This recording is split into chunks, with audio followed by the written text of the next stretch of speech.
crezi în tine, că știi că nu e bine.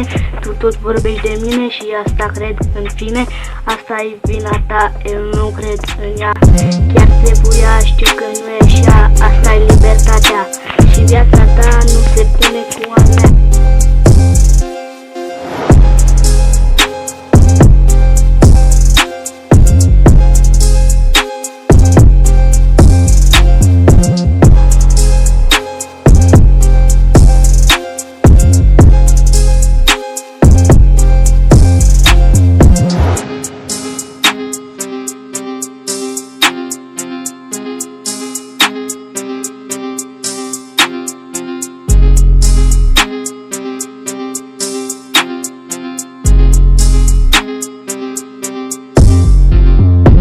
Uită-te atent că vin cu un patent, că ești un cântăreț, înseamnă că ești lent.